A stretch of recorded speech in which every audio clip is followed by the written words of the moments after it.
Wow, that's music. Aesthetic betul. Hey guys, you're back for another episode of Safe House presents Mulut Murai, a weekly podcast about what's happening, what happened, and I fucked it up. What happened and what's a weekly podcast about what happened, what's happening, and what will happen in the Malaysian creative arts industry. As usual, I'm just gonna get all the business shit out of the way. If you want to support us and you like what you do, what you see, what we're doing, you can follow us at s2u.pod or our main account safehouse.kl. Or if you want to give me feedback directly, it's at VCCoLucy. As you can see, this is our second video rendition of the podcast because I don't know, we felt the need to just include video option as well. Now that we also have Shauna, our intern, that she's studying film, so she's like handling the video aspects of this shit. Because if it was just me, I wouldn't want to do it because I don't like editing videos. It's too much work. It's coloring and cutting, and the file size is too big. So whatever. Now I have it here, and as you can also see, since you guys are also on video, my guest this week, very I don't know how to say, like, enigmatic character in the music world, because he is like a force of energy. Honestly, like, sometimes rappers, they flex, sometimes but they're not they don't really mean it. They flex, but they don't really mean it. But then he kind of comes in with like a super fucking crazy energy that I rarely see. Like, even now, even after he's been doing what he does for I don't know how many years now, 3, 4 years, 5 years now. Yeah, around. I don't see anyone that can match the intensity and the energy that you just bring to the table in your performances. But anyway, just want to welcome Dato to the podcast. Hi. Thanks for having me. Was that a good enough intro? Yeah, that's a bit exaggerated. No, dude, I'm serious. No one. I mean, to mirror or reflect how you are actually, the energy that you bring to the table. It's more like a hardcore punk kind of performance, rather than a rapper. The when you go to rap shows, rarely do they have that heavy, intense energy. And especially during that time when you really started, people are just starting to have this concept in the US, with XXX, Tentacion, and this whole moshing culture. I mean, it's fucking where kids just want to go crazy at events, and you kind of bring that to the table in Malaysia. I don't think that's comparable. Oh, I know, Vertuke. Vertuke is another one that really has. Yeah. So I don't think I'm exaggerating. Oh, thanks, man. So how you been doing?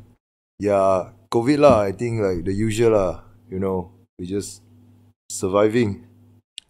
Yeah, because because you do have a collective of sorts. I don't know if you guys call it yourself a label, but I'm assuming collective would be the best way to describe it. Yeah. Okay. Do you guys it's called Banhuat Sdn Bhd. Does it depend on events? Do you guys because you guys have a crazy setup? If you guys follow Banhuat on Instagram or any of the members, they have this house that they all live together, which is legit the dream for rappers. I feel just live in one house together with all your producer and creatives and engineers and whatever, and just make music and art there. But I don't know how you guys sustain be able to pay rent and all this shit. Is it from events? Our main income is probably music production cases.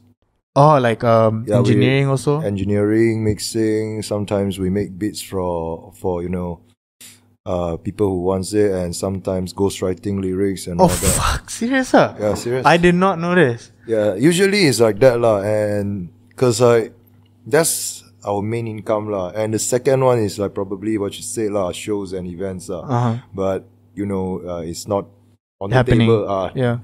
So wait, who are your clients? Are they Malaysian, Chinese? Artists? Me personally, I work with brands. But what do you do? Do you audio engineering or any of that you mentioned? I don't know audio engineering. I just usually me myself will work with brands and came out with Chinese New Year songs for them. Oh. Yeah, recently I came out with a song with Sports Click Malaysia. Yeah, I saw that. Yeah, that is that's a way of our income as well lah. Right. Okay. Like jingles or what is it? Like advertisements also? Yeah, some sort of things. And to make the money coming in more, that's why we have our director living with us as well, so that we don't outsource anything. Like everything, when they came to us, is gonna be Done by you guys. Buatan Banhuat all together, so that we can like try to maximize the income lah. So we wouldn't like outsource to people or a lot of let people earn lah. We earn ourselves lah, basically. Right. Because like the way that I assume you guys are operating is mostly because the way that I see it is just a bunch of like rappers, and you have Jay, which is a singer. Yeah. Some producers, maybe, and then I just assumed that it was mostly just creating music and not doing any like services or audio services or even like corporate clients. No, I guess so. Now it makes sense, because I just had this like whole concept in my mind that like I told you earlier before we started that I thought TNT Co., which is a streetwear brand, was directly like sponsoring Banhuat as like their subdivision or whatever. Like TNT Co. is like they help us manage our money, and also they try to get us cases. It's like assist in a way lah, because like we have been friends for quite some time, and back then my tour was kind of sponsored by them as well. Right. So okay. So they did have that like sponsors role also. So I know that they really have the heart to do this thing. So when they told me to come back to Malaysia, actually they the one who told me to come back to Malaysia and start doing these things, because they know I have this idea of Banhuat going on, but like they also knew that I'm not that confident in executing all this thing, so they are sort of a safety net for me, because like financial wise and everything wise, they tend to help out a lot, like trying to get us cases, try to introduce us to the cases. You mean like jobs, jobs and all that lah. So it's better to have them as as a because they are quite successful. Like okay, I'm just gonna do soft plug for TNT also. like since we're talking about it, like Alicia had them as their client, as a client last year, and she did like a bunch of designs for them. And honestly, she won't stop raving about how good of a client they are, and they're just like straightforward, no bullshit. They're just like this like the relationship that they have. They understand the creative process. That's what she says, and I'm guessing, I don't know, maybe that's why also that they completely support and understand your vision and what you do with Banhuat. Yeah, actually they do, because I don't know lah. They back then until now they got the heart to try to create something, but as creator you also know, right? Yeah. Like sometimes you cannot just create. You need another perspective, especially business, from the business side or for the master side. Like they kind of provide that lah, and it helps us to sort of find a balance here and there, so that we could like make things work as long as possible. Yeah. Because it does seem like you guys are sustaining pretty well, just based. Now I know that you guys get jobs, and recently you got that Sports Click. I don't know what they are. Is it it's a store? It's like they're like the Chinese version of JD Sports. Oh, isn't JD Sports Chinese? But like JD Sports is mostly Nike and all that. I think they're the biggest for Li-Ning. It's like a China brand. Yeah. So like that lah. Okay. I mean, like so now I completely understand the dynamics of Banhuat lah. Like it's similar to other startup organizations that I've talked to. Like for podcasting, it's been like a new thing for me. So the pioneers of podcasting in Malaysia is Renegade Radio, and like you can't really imagine how podcasts make money. And then I asked them like, how do you guys sustain, since they have like 4 or 5 different shows and they have a studio as well. They say that basically they do audio engineering and production for other podcasts. They hire them, and then it's basically the same for you guys. You guys are providing the service for these like the other people just cannot necessarily get, and it's not just like music content. So what is the idea behind Banhuat necessarily? Like, is it just like a music collective that you guys intend to promote all these different artists, or is there a larger kind of objective that you guys want to bring forth? To be honest, right now our main goal is like music side, because we want to like change the landscape of the Malaysian mainstream Chinese music. Because let's be honest lah, the industry is not working already. Yeah. And it's been lacking behind for like, I think 20 years. And it's kind of fucked up, man, because we don't get to play our way into the industry. Because unlike the Malay side, there's like a scene going on. So if you are big in a scene, the industry somehow at least they're gonna like acknowledge pay attention, you acknowledge you a bit. But in the Chinese side, there's no such thing as a scene, man. So it's hard for you to play into industry, and the way to play into industry is kind of not what you want lah. Like not at least not what I want lah. Like, you know, MCing at clubs. No. It's like you need to po lampa the right person. You know, you need to like. Let's say I understand. I don't like that stuff. You know, and that's why we trying to do things our way, and we figure out as long as we are the best, I think they will start, you know, paying attention to us. I mean, now that you got brands like really hiring you guys to be the voice of their jingles and shit, that's already like a good start, right? Yeah, we've been working with brands as like, for me personally, I've been working with brands as a, like with this China music thing for quite a long time already. But the thing is, like, this is the sad part, man. Like the industry, I don't know what's going on. Like, I got people from the industry following me on, like, you know, either Facebook or Instagram and all that. Like, imagine this, man. I'm a Chinese making like Hokkien music and Mandarin music, and my EP release, I got zero exposure or zero people interested in my project on the Chinese side. But on the English and Malay side, like, you also see I share quite a lot of you know, people interviewing me and all that. So it's like that. In the Chinese side, they wouldn't let you go there. What do they want? Like, what? To be honest, I don't know, man. It's like, you know, like, because okay, let's say Shell Hill, right? You know Shell Hill. Yeah. He's quite popular within like that mass Chinese market, right? Like, is it so? I don't think so, man. No, you don't think so? No. Because he used to be like on ATV and this like more mainstream Chinese. Jay is on, like Jay Wang is on one of the biggest reality show in China, and she made it to top 14. And recently she went to the Astro singing competition and won another 10K as well. Right.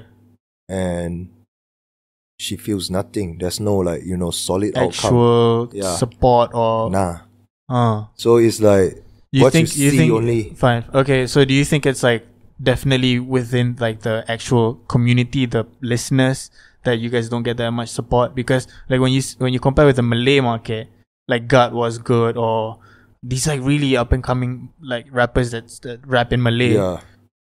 Like Chinese side, we don't really have listeners. I'm gonna be straight up. I feel like everybody who listens to Banhua is basically all the like listeners in the Chinese side already. It's the same people. It's the same people. Yeah, right. It's like that, and we're just trying to expand it lah. Right. I didn't know, honestly. Like I always thought that like there was at least like some kind of, because like 100% for sure there's a big Chinese community for streetwear. Yeah. And then when the streetwear and hip hop has always been like intertwined with each other, like the culture, the community, and blah blah blah. And a lot of like Force Park Boys with K Syndicate, for example. There's a brand, and then there's a hip hop collective, and then they kind of like merge together, and both of their markets understand and fuck with each other.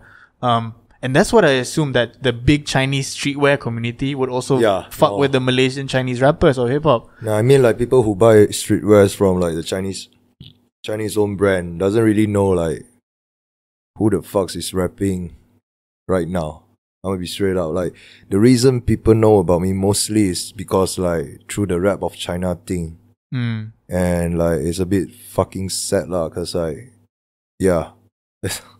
So I just want to bring a story that I heard also from Sean Duaboy from Against Lab, and then he was talking. I was like, dude, you're from Penang, right? And this was when we were doing Hoax Vision, like collective. We would love to go to Penang, like Georgetown someday. Maybe you could like host us or something like that. And he was like, dude, you have to understand, even when we do shows at Penang, nobody shows up. And I was like, what do you mean? Like, isn't there like a big community or like streetwear crowd in Penang also? Like, that's where you guys came from. Shouldn't there be like a lot of support because there's nothing really going on there. So when there is something, I assume that people come. And he was like, dude, no, like people, even when they did like his DJ No Veggie shit, he says that no one really like shows up except for the usual streetwear faces. So it's the same, man. I run tours like 2 times, right? I saw your Insta story. I want to talk about it after this. And it's every time Penang always like the lowest turnout, bro. I don't know why. That's why I heard. Also, like, you had Insta story and you were doing a poll or something like, who do you guys, which city do you guys want me to perform in next or whatever? And then it was like overwhelmingly Penang. But then he's like, fuck you. You were like, fuck you. Every time I go Penang, nobody shows up. Penang, nobody shows up on. Like, I don't know why, like, maybe it's what the way. What the fuck did they do there? I'm sure there's not much going there. Yeah, to be honest, I also don't know what Penang people do. Like, as a Penang people myself, when I'm in Penang, I also don't know what I'm doing. It gives you the vibe like, chill lah. You know, then you basically just chill until like, oh shit, is that also the reason why you moved to KL? The reason I moved to KL is because like chances are more over here, and like, you know, there's a lot of people like me over here. You know, like creative people. Like in Penang, I don't really knows anybody who doing the similar thing. But you got from Ban Huat, Jake, right? Also from Penang? Yeah, Jake is from Penang, but he hit me out on SoundCloud actually, and it kind of worked. Then that's why we work together until now. Is he the only one? Producers. Actually, Ban Huat side, the way I, not to say run, the way I try vision for Ban Huat is like, currently Ban Huat is like a big family. Yeah. And the producer side consists of Saucy J, Franco, Kai from Vertuke, and also Jake. Yeah. It's called BHP, not the petrol. It's Ban Huat producer. Right. And for the video side, we got like 4 directors helping us and shit. So the video side is called 4D, not the Toto It's 4 director Yeah. So we are trying to make every division to be its own thing and can run by itself. Like currently, I feel like BHP is doing okay, doing quite nice. Yeah. But the video team, we're facing a lot of problems for video team because, like, you know, money. We need to buy equipments and all that. Yeah. So yeah, it's a bit tough on the video side, because right now a lot of like, besides lighting, like camera mostly, if we aiming to use like good cameras like Red and even like Blackmagic, we need to rent it from people Yeah. But luckily our guy got a lot of plugs and people who supports us that, you know, willing to, you know, rent it at ang pao rate for us. Yeah. Yeah. So I mean, that's also them, for us. Like these aren't our cameras. Oh yeah. It'd be like that. The one you're watching, like I was thinking yesterday, fuck, I really want to start, because we're trying to revamp Safe House and like actually do content like regularly. I was like, should we buy a camera? And then Alicia was like, no, we shouldn't. And I was like, fuck, now we gotta pinjam or like rent and shit like that. But it is what it is. It is what it is, you man. have, and I understand the video aspect, because like he ran from Rocket Mob also does videos, and he doesn't have a camera. Like he literally makes music videos, but he doesn't have camera. Yeah, man. It's just weird because like video equipment is fucking expensive, and to really get like your foundational equipment in the first part without like a help or sponsorship or whatever, and really like making money from that. Because if you make music videos, rappers don't have money. Yeah, let's be honest, man. Rappers don't have money for music videos. If you got clients, like brand clients, sure. But if you want to make music videos for fucking rappers, unfortunately, rappers in Malaysia don't make money to pay like 2,000, 5,000 ringgit for like music videos. Quite difficult. That's why I'm thinking like, you know, when I first realized that I have to, you know, it's not a long-term thing to, you know, get help from outside people, because I don't want to, you know, burden people with like this like low money case. I need to find people with the same vision. That's why my director and everybody pull up we all have the same vision, and it's easier to communicate with them because they understand Chinese.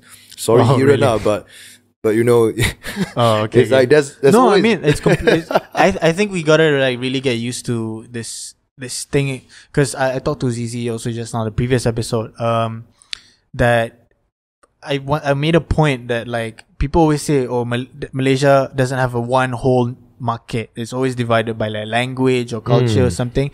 And then like there's a lot of ways that you can look at it. Sure, people sometimes don't understand what you're saying, whatever. But on the other hand, it's something like a necessity for you to be able to build your platforms, the communities, for you to be able to work with people that you understand the most first. Yeah, that you can communicate and like work with the most first, because it's just natural that you can make the best product if you can talk to the people the way that you naturally it's talk. like that. And another thing is I need people to be fucking invested in the thing. And when my director came up, he shows me the commitment, Yeah. He'd be like, yo, let's fucking do this. Fucking quit his job, My director did my music video first time, the Money and Face song, and after that he told me, hey, I'm gonna quit my job, bro. And I was like, yo, fuck, you serious? Yeah, I just did. So I was like, yo, what the fuck? So he's still doing this full time then? He still doesn't have a job? He still doesn't have a job, and right now I think it's like doing Jay's music music video lah. So like the commitment is there, and also you need to have a lot of people on the same page with you. Because money is the biggest issue, and we don't want money to be the issue that separates people as well. Yeah. So the whole team has this idea of like, for the first 5 cases or the first 10 cases, unless we're gonna get ourselves a rate or at least a black magic, we ain't gonna take money from future cases. We just invest it first. So that's why we came out with the lighting, because when the cases came in, the money came in, everybody was like, nah, we don't take that money lah. Let's buy some shit. Yeah, let's buy some shit. And for people like this, you're talking about the lights where you can like change color, like the neon kind of lights? Now we actually buy an aperture like 120D or something lah. And it's like, fuck, for light it costs around like 7K. I was like, it's like, shit, man, what the fuck? Serious? Huh? Yeah, and one thing that I learn a lot is I see people keep jumping here, jumping there, try to make connections and all that, like try to get people with the biggest plug and all that. But for me, things that always works for me is like grow with the people. Yeah, definitely. Yeah, that's the facts, man. Like all these people, they are nobody. Not to say nobody, like you get what I mean. Like in the eye of other people, they are probably nobody. But when I see the commitment, the dedication, or even the talent that they had, I was like, yo, I don't care even if like people knows you or not lah. If you're willing to work this shit, let's work. Yeah, I think it's important. Like people, I mean, that's what I did with Hoax Vision, and definitely the people that were like Safe House as well. It's the same people. Yeah, it's the same people, man. It hasn't been different, because it doesn't really matter if I get like someone super big or not. It's just as long as people understand. Like Arif, I've been working with him for so long. Like, now he's just recently joined Safe House also. Because they just understand what you're going through, and it doesn't really matter what it is, as long as it's the development together of whatever brand or creative thing that you're working on. Because there's a lot of people who use this, use and ditch kind of scheme to, to work their way up. And I saw a lot of this kind of people, and I mean, like, low key, I respect the hustle, but I don't fuck with the idea of it lah, because it's a bit stressful, like living like this, like, yo, who should I know next so that he can bring me to where? It's like, but I mean, like, respect. If you can finesse your way out, I mean, respect lah. But it's very rare cases that like it really happens too, like even if you like work, I mean, what sense do you like work with?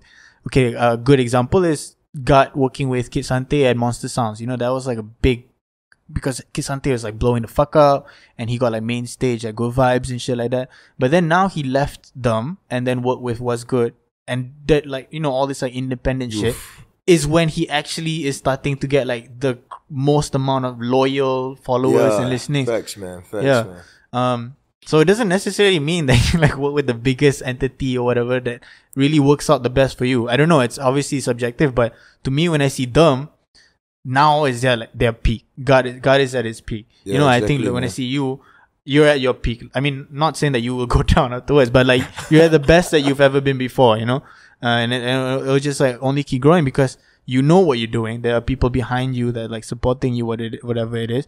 And like, I don't see you reaching out to other people that much. Like, you're not like, with Safe House also, like, I don't know. I mean, we're just an event space at the end of the day, right? Like, but we're in close contact with like a lot of these creatives in the music world.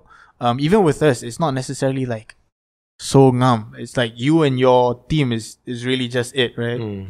It's like, I don't know lah. I feel like, for me personally, if I'm talking personally, I have this sense of doing things. It's like everybody that I met, I want people to see the value not just in me, and also like the whole Banhuat fam, the whole member, so that I want things to work basically. So I'm not the type of person who goes out and try and social. I want people to see me and like, yo bro, let's work. And throughout the work, we can like create something bigger. Because maybe ages is an issue right now for me lah. I feel like I'm getting old already. I'm 28, bro. What the fuck? Serious? I did not expect that. I thought you were younger, dude. I thought you were like 20. How do you have that much energy, dude? I'm like 28 already, like this year lah. So you think you're growing old? To be honest, not to say growing old, I think I'm gonna keep make music until like maybe like M or like Lil Wayne. I'm gonna like keep making music until I die or some shit lah. But yeah, there's some shit start coming in the picture already, as like financial side, how you want it to grow. Like, okay, you've been taking steps until right now, so what's your next step gonna be? And your next step better be legit. It's not about just you only, especially from like a Chinese family, lah. It's about, you need to have some financial flex. How has it been with your family? Like, is your parents and family in Penang? Yeah, my parents is in Penang, but they cool with me doing music. But yeah, I also don't want them to, worry too much. So I need to have the financial flex a bit lah. Yeah, I need to be able to go home next Chinese New Year and say like, you belanja. I belanja. I think belanja is the like not flex also lah. I need to like maybe buy some shit, or I don't know lah. What's think the minimum flex, like a car or something? I think a car will do just nice lah. Just to show them that you can do it. Yeah. So that's like, or buying houses, I guess, or or make sure Banhuat is like really have like a more stable stream of income, and like a lot of things started to coming in the pictures already. So a lot lah. To be honest, like recently, I think a lot of things, thanks to MCO. MCO is a bitch lah, but with MCO, I'm able to digest all these things. Because at first, without MCO, my idea was like 2019 was a great year for me lah. And I was like, 2020, I got like tons of plans going on already. I was like, fuck man, I'm gonna bounce on the things that I built on 2019 to a higher level, so that I can like try to, make things go faster as possible. And, Corona happened.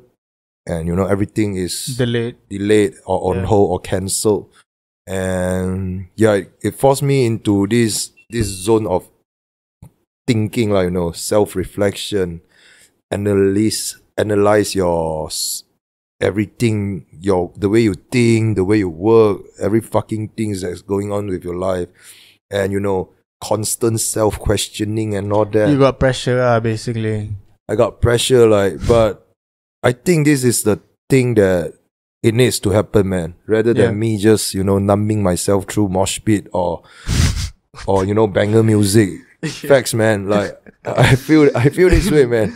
Right. So yeah. No, I understand. I think what you're trying to get at is basically just the like I said, this podcast, I talk to people that maybe I've talked to properly the first time also, and then they just tell me about their experiences and what they go through as an independent artist or independent brand or whatever it is. Like, it's always, I mean, that's the main focus, is that understanding, okay, however it might seem that like people are doing well or you're getting like 100,000 views on YouTube or whatever, at the end of the day, like, it's still quite difficult to make it in Malaysia because there's no industry that like really supports you in a financial way that you can really like make money. I mean, like, fuck it lah. Actually, to be honest, it can work one, to be honest. Can work one. If a fucking Chinese music label is able to survive in the, Malaysia is like less than 30% Chinese. Yeah. And you minus the baby and the old people. Yeah. And minus the K-pop kid. Yeah. There's like nothing left already, bro. Yeah. So if we can survive, I mean, sure. Yeah. It's not impossible, but like the point is that there's a struggle. There's a struggle. Yeah. as long as your heart is big enough, lah, you know. You feel me? And then you just need to reach like a certain point where you can buy a car and show your parents. Yeah, I think that's the minimum, lah. Yeah. What happened to your Myvi? Yo, my Myvi is too old already, bro. Which one is it? Like the first generation. Yeah, the first generation No way. one. And like, you know, the aircon is kind of fucked up already. Yeah. Aircon doesn't work anymore. Dude, but the Myvi nowadays is pretty good though. Yeah, Myvi is actually quite legit, bro. Yeah, with the smart tag holder. Yeah, smart tag holder, whatever. Like the inbuilt smart tag in the car and shit. Like I'm really into the new Myvis. But maybe you should consider that could be your next investment. But yeah, dude, like I didn't know that you were 28. Honestly, like how you thought I'm at 25? 25, damn. Yeah, I mean, I don't know. It's not that far apart. Like I just assumed that you were 20. I don't know, because jumping on stage and the way that you perform is just, I could never do that. I'm like 25 now. You know, I would not do that shit because I don't have that much energy in me to like give a fuck that much. But I understand the pressures of growing up, and then there's other things that you start thinking about. Yeah, like back then I was just like throw it aside only, you know. You were like fuck it. You were like fuck it. I don't care. I'm like passionate. I have energy. I want to keep doing it. But now you gotta think about like your parents. Yeah, facts, man. I don't know if they ask you about getting married. Yeah, they do, but I was like, yo, chill lah. Yeah, I do. Because it's 2021 lah. Like there's no rush lah. and then at the end of the day, I think the biggest thing about people is when they're creatives, there's a lot of like ambition and experience that they've had, and then they're like, okay, this is not as rewarding, and people start to get jaded. You know, and people are just like, oh, I don't know what I'm doing this for. This is like too much, and I might have to change my life, my course of life, and shit like that. The way I think of it is like, I escaped that 9-to-5 job just to do this full time, and that's the hardest step out. And now I feel like I'm in another hard step, but if I'm going back that way, it's like I'm going backwards, you know. And I don't want to go backwards because this is one of the issues that I've been thinking about also. Because recently I got like job offer from China as well, like go back to my old job, being a party MC, and the money is good. I'm gonna be straight up, the money is really good. And so here's come the contradiction, self-conflict. I was like, am I going to take a step back? Because back then, during that days, coming back to Malaysia and starting a label or a collective and try to make money through music is a step forward for me. And now, am I going to take a step back? Is that the right decision or not? So there's a lot of things going on lah. So I'm still trying to figure out shit as well. I've been talking to people for a few days already, to be honest. Like, today is Friday, right? What? Today is Friday, right? Yeah, today's Friday. Yesterday, the day before yesterday, Monday, every day I went out and, you know, met friends and, you know, just try to recharge myself with positivity and, you know, a fresh perspective and all that, bro. Because I feel like MCO still is a bitch, but it forced me into this zone where I can be much more honest about myself, you know. Because at the end, it's just about honesty, bro. A lot of artists, they have been telling lies to themselves. I can make this work, I can make this work. But if you're asking it much more deeper, how do you gonna make this work? What's your exact plan? What's your game? What's your strategy? Like, who's got your back and everything. Unless you have a rich parents or, you know, or something like that. I mean, like, that's count as a plan. Like, there's no shame in that. Like, you gotta take advantage of your surroundings and especially what your family has to offer. But for most of Banhuat members, we are not in that position. We are not in that position. So when we are forced to be honest with ourselves, the decision is like, you know, it's a bit nerve-wracking lah. So, but it's a phase that we must go through, you know. Like, I feel like right now lah, because I'm also not sure about what I'm thinking right now. But currently, in this moment, there's one thought that I have to myself is like, you already walk out the step already, so why not just figure out a way to make it work? Because a lot of people give up at this stage. And exactly, you want to be that people who gave up, or you just want to figure out a way. I mean, it's also the same, right? Safe House is an events venue. We started 6 months before COVID. You know, 6 months we started to open an events venue before COVID and all these like MCO regulations and shit. And then, you know, like 4 out of 8 partners left. because it's just no, they didn't see a future with it. And like right now, once there's vaccines and there's cases are going down, we're starting to see, okay, this is the time where we really have to like persevere and not quit right now, because it's almost done. It's like you there already, you know. Then it's like, yo. Yeah. You know, like we just have to keep going for like a couple more months. Like it hurts. We've been losing money, blah, blah, blah. But like, and I do understand that people generally have been going, like, you know, you reach that stumbling block. But I think like with Seifaus and I think with Banhuat also, like, it's not, you guys aren't just like a collective. Like we're not just an events venue. When people talk about us or when we present ourselves, we have more of a concept or like a identity or ambition that we really like try to give out. We're trying to be a creative platform. We're going to like neutralize things. Any race or any background or any education that you are, you can still come here and like, you know, be part of this community. That's what we're trying to propose, and I think that sets us apart from a lot of events venues or like platforms or community centers. And I think Banhuat is like that as well. Like you're not just a collective of artists. Basically, we all not just do for shock lah. Yeah, you feel me? Exactly. And you have like, I don't know where if it came from directly just you, but honestly, I feel like you're the only one that's super vocal about the identity part of Banhuat and about what you do, because you put a lot of care and passion into the industry, and it's not just like a business point of view. It's more like understanding where you come from, contextualizing it, you know, like Penang or Hokkien culture. And especially when you're talking about that, like I don't want to go too long about when you talk about China, because you say a lot of people ask you about it already, but it really shows that you care about something larger than the music. Yeah, I feel like music is my medium. Yeah. And like, and I think it translates a lot with Banhuat lah. You really try and push out this, like, this is what I wanted to do with Hoax. Like initially, what you guys are doing. Initially, I wanted us to like create this like Malaysian sound, Malaysian genre. Why do we keep getting all these trap influences or whatever when we can't even talk in normal our own language? You know, like Rojak or whatever it is. You know, because we're so like hippity hop or whatever. You know. Why can't we make our own genres? Why can't we just apply all these like Malaysian cultures, like rempit culture or whatever that shit that you come from, like facts, man. You know, facts. All these things, and incorporate it into our music, because we're taking so much from the US. And I see what you guys are doing, and especially with this recent record that you have, it's so localized and it's so like strong in identity, you know. I had a talk with Sela. Do you know Sela, the rapper? Yeah, Sela. And you guys, I mean, you in particular, but Banhuat as well, was a really big topic in discussion with him, because he's saying that you guys are really reclaiming the genre for yourself just simply by talking in Hokkien, which is not a popular, it's not the most popular or most accessible Chinese language. Right? I mean, like, I don't think much Penang, especially the younger generation, they don't really speak Hokkien anymore. Yeah. So yeah. So just because you're like dedicated to do something that is that niche by nature and like not so accessible for everyone, that really shows that you're passionate about something to begin with. You know. I feel like because that's what I like. You know. Yeah. Like, when I do it, I don't think too much about it.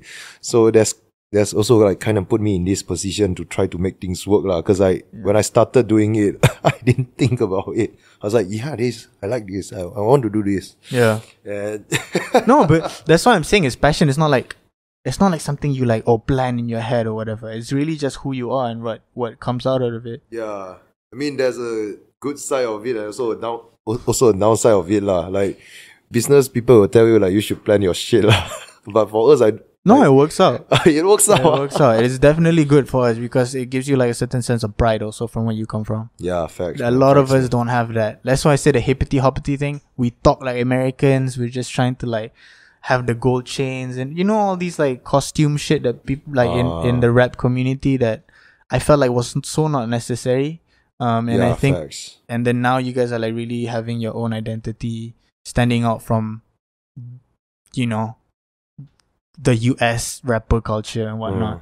And also not like 88 Rising also. Yeah. I think you guys also are quite different from that. Yeah, thanks man. Finally. Because a lot of people saying like, hey, we are like the 88 Rising. I was like, I think it's because you guys went to that event. You know that guest event? I think that naturally people just like made that connection. I was like, oh, okay. I mean, like, I get it that they meant it as a compliment, but, you know, a bit like, okay lah. No, I don't like it. Like, I don't like it when, like, the first thing people do, like, Orang Melayu, they always say Frank Ocean. Frank Ocean, Malaysia. You know, and Ban Huat 88 Rising, Malaysia. And it's just, like, so unnecessary because they don't have any other words to describe local creatives other than borrowing the words from the overseas. Taking other artists. Because it'd be like that, man. It'd be like that. But it's like, man, as long as the intention is good, I usually just like, okay lah. You're fine with anything. I'm fine with anything lah, to be honest, yeah. Yeah, I mean, okay. So, like I said, like the for me, identity plays like a really large role, just like paying attention to the identity. And say for us, you know, we're trying to provide a platform, and I think you guys are also providing not just for Ban Huat, but like for Chinese rappers. And oh fuck, what? Mempersiasuikan. Is that the right? Is that Mempersia? Is that the name of the song? I totally fucking forgot. It's from SAC. Yeah, from SAC. Like these guys, when I heard that song, that was fucking funny. You know, like I loved it. Mempersiasuikan is actually, siasui is a Hokkien term, means like memalukan. Yeah. Then, you know, in Chinese school, like teacher like fuse these two together and, you know, to scold students, like, hey, you Mempersiasuikan. And it's kind of become a thing. Right. For certain reason, I thought in my school, my teacher was the only one saying it. Yeah, apparently. Apparently it's not. Like a lot of my friends, their teacher also saying it, especially when your BM teacher is a Chinese person. Right. They will like fuse some like stupid ass words together and it kind of sticks, you know, because it's funny and... Yeah. No, dude, like, but that's a clear example of what I feel like Ban Huat has paved the way for. You know, like these like Chinese community rappers or like musicians who heavily localize their music, their art. Mempersiasuikan is not something accessible to anywhere other than Malaysia. Not Taiwan, not China, not Hong Kong. Only Malaysia. Maybe Singapore. No. Singapore, I'm not sure. But Malaysia definitely. Yeah, you know, like, and I think there's definitely a growing fan base for that. I don't know if you guys are close with Ringgit Mob. Ringgit Mob, yeah, I know them.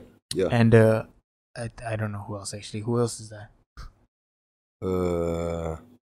There's quite a lot of upcoming one the new one but you know, right now I would say the Chinese rap scene are still in the baby stage. You need to like let people grow a bit. So I wouldn't be that person or that old haze who go and tell people what to do or what not to do, because I feel like you need to let people grow. Yeah, because like the younger generation is the future generation. I'm glad you said that. That's the facts, man. I'm fucking glad you said that, because like I don't know how about you guys, but when you first started, were there like old hip hop heads that like shut you down? Yeah. Want to name names? Nah.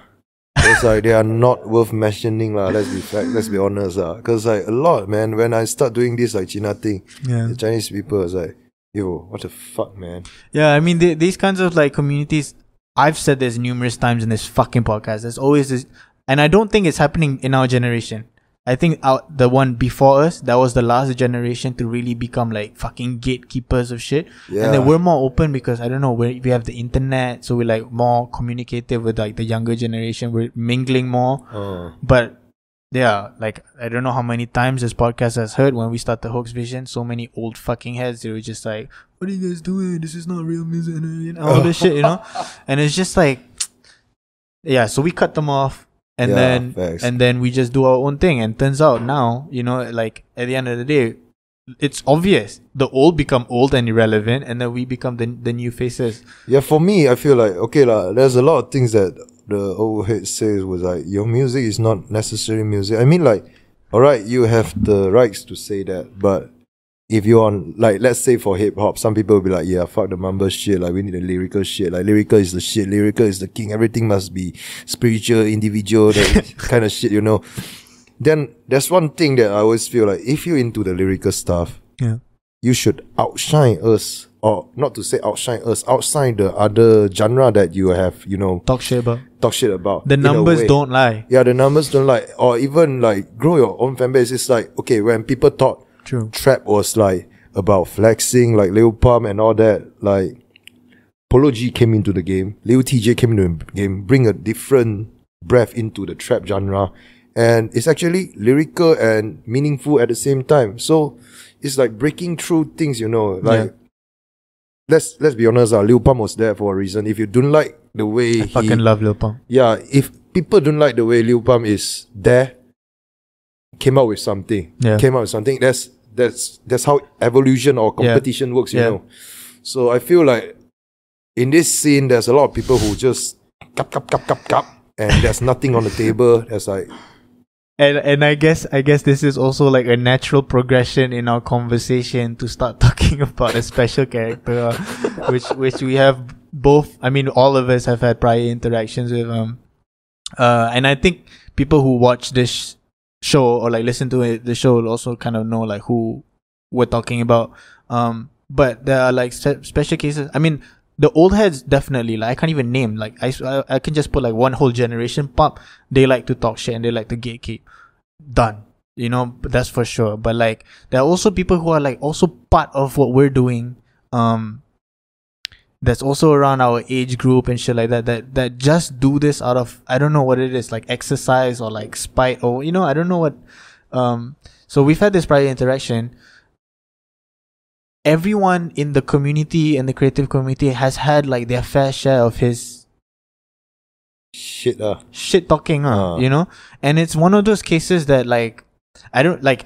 This coming personal also, like I'm sorry, I'm kind of like taking it. No. I'm because it's one of those cases where I just don't understand when we're trying to provide platforms or we're trying to like amplify voices and giving like a stage for people to like really express and become who they are. You don't want someone alongside you kind of like shutting them down for no apparent reason, despite whatever the other person has done wrong or whatever, This is the same with like cancel culture.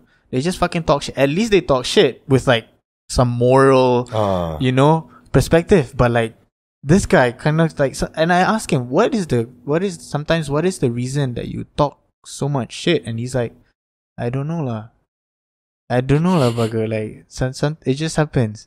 Sometimes I'm bored, and I'm like, if you have like some kind of incentive or perspective that you really want to highlight, then it's fine. At least you're criticizing with like a reason or like a passion or something that you really care about.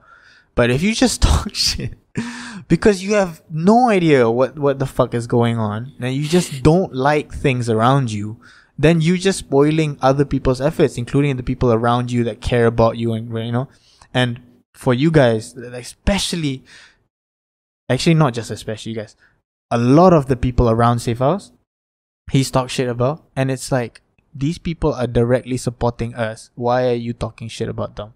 Oh shit. Bad business, man. Yeah.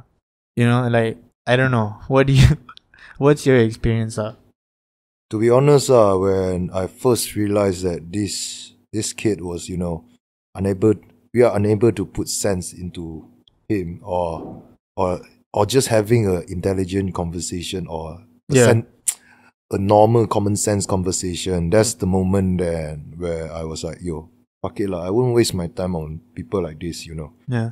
Because like there's a lot of things in my life that I need to settle. There's a lot of things that I need to worry about for my fam, for my member, or even for my music. So the way I work with negative influence or things like this, like I'm fucking straightforward. I just that's the easiest way, because like if only I agree. Yeah, because that's the easiest way. Like I mean, like just let him out of your sight, because it's fucking easy, bro. Like you don't lose much. Yeah, I don't lose anything, bro. Let's be honest. And I feel like the entitlement on this kid is a bit too overwhelming, bro. Like you talk about things that you don't understand about. I mean, like it's one thing for you to criticize. I mean, like I don't care being criticized and all that. It's another thing when you're trying to throw shades on, throw shades or just like making up like fake stuff. Yeah. Like one of the stupidest one is calling us racist. Like, yo, chibai, we the minority here. Yeah. Like how the fuck are we racist when like our music is so Malaysian based? Yeah. And that's why I just think that like when the words that come out is be like way more negative than any possible good point that he has, because it's like it doesn't. I was like, match. okay, if I'm racist, tell me why am I racist? Yeah. And the conversation quickly changed into like, you know, assaulting my talking shit about my music and all that. And that's when you know there's nothing left to say already. Yeah. So that's why cut ties are straight up lah. Yeah, like like I said, this might be like a little bit personal also on my end, because I've invested. I don't know, like I saw like certain kind of potential back then. Honestly, that those came from, and then when the experience that I've had with this person, and over time, it's just like I kept having to apologize to people. I kept having to apologize to people on behalf of Safe House, and at that point, I was just like, okay, this is fucking ridiculous. You know, I'm building a podcast where I like talk about, like, you know, trying to really strengthen the community and, you know, have a good relationship with people around me. And then 1 second after, on Instagram, bam. Yo, I'ma say this thing one time like we are from like we are the 90s kid, right? Yeah. And you know, our parents, when we talk smack a lot, our parents smack us, right? Yeah. Some people never get smacked before. Yeah, I think so too, lah. Yeah. Dude, honestly, like I think that is a common consensus also. Like, yeah, like at school or whatever, or your parents or whatever, there's never, I think for this situation, they've never had repercussions. Yeah, that's why. To what they say, so they don't really understand. That's why I asked, why do you do it? They say, I don't know. And then the funny thing is, it's always just like on Instagram. And then when in real life, there's no like altercation, or there's no like strong, passionate fucking shit talking or whatever. It's always just like avoiding conflict. And yeah, that's a bit pussy. I'll take back my word. There's a whole lot of pussy. The pussiness is real in this one. I think yeah, I don't know, like I said, like at the end of the day, it was just a lot of apologizing and a lot of like mending relationships from this person's actions. And honestly, like it's one on a rare case. I don't think a lot of people are as vocal or as negative and hateful as he is in the scene. But like I posted like a article or this blog post or whatever. It's like how to be a loser or something like that. And there's a bunch of lists of these things where people are just like not the main point is that always trying to congratulate yourself for like the little achievements that you had. And I think this is like one of the case that he always tried to say to me. I was like, why are you doing this? And he's like, oh, in the US, they're like, everyone's criticizing each other, blah, blah, blah. So if I don't do it here, no one else will. And I was like, who the fuck said like this is something that anyone wants, you know, like especially in our like scene where everybody's like struggling and it's hard and shit. Why are you congratulating yourself for shit talking? You know, and this is like one of the main things of that blog post is like congratulating yourself for dumbass fucking things that like really shouldn't be congratulated. So like, I don't know, man, like, yeah, enough of this situation. Like, just to turn like into a new page, like we've also cut ties with this person. Like I just cannot handle any of it anymore. It's too dumb. It's too unnecessary. It's even worse than those old head gatekeepers. For me.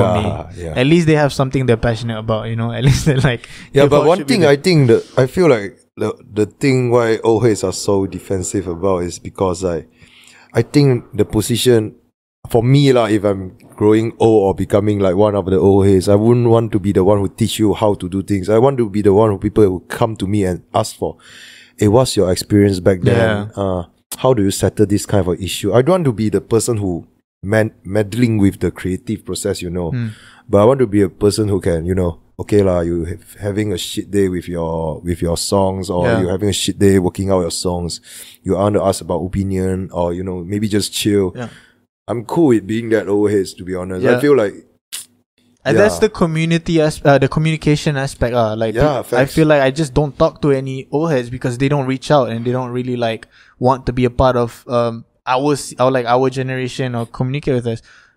Except for like a couple of people, like I said, last week, a couple of weeks ago, I talked to Zul Amran. I'm not so sure if you're aware of him, but also Jin Hackman is one of those like old heads that really take his time to talk to like the younger crowd. I feel. I think you've had that experience also with him, right? Yeah, Jin is one of the person that I seriously look up to lah. And yeah, he's nice also, and he, for him to invites me into like raising the bar or whatever. Like back then, raising the bar for me is like if you in, then you got some sort of cosign or some shit. It's like that lah. Yeah. So yeah, shout to raising the bar, and yeah, shout out to Jin Hackman as well lah. Shout out to 10-year anniversary. I mean, I guess by the time this is released, he's already performed at the show live stream happening on the 6th. What is it? Yeah. Tomorrow. Yeah. You're performing tomorrow. Live. Yeah. I'm performing tomorrow. But so I we reached the 1 hour mark. It was good talking to you. Yeah. Like I wanted to like really tell you that like from my personal point of view, I've looked up to you and what you're doing. Definitely. Banhuat, I appreciate also, but like especially coming from the music aspect and the way that you approach your music, definitely one of the top people. Like fucking Hoax Vision, like it was at Good Vibes, like with the Boiler Room also.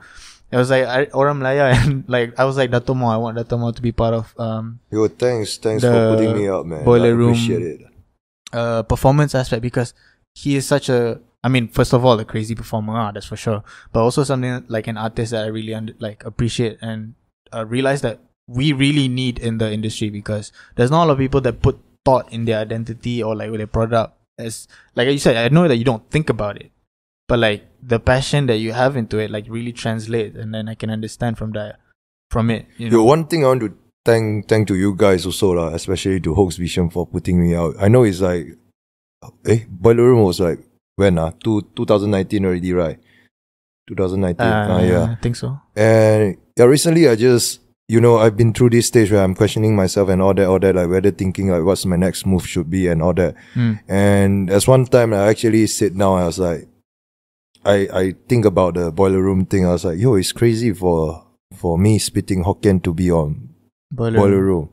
Like I would never imagine anything, and I didn't plan for this. Like the way of me making my music actually got the people who fuck with me. Like same kind of people, we attract each other, right?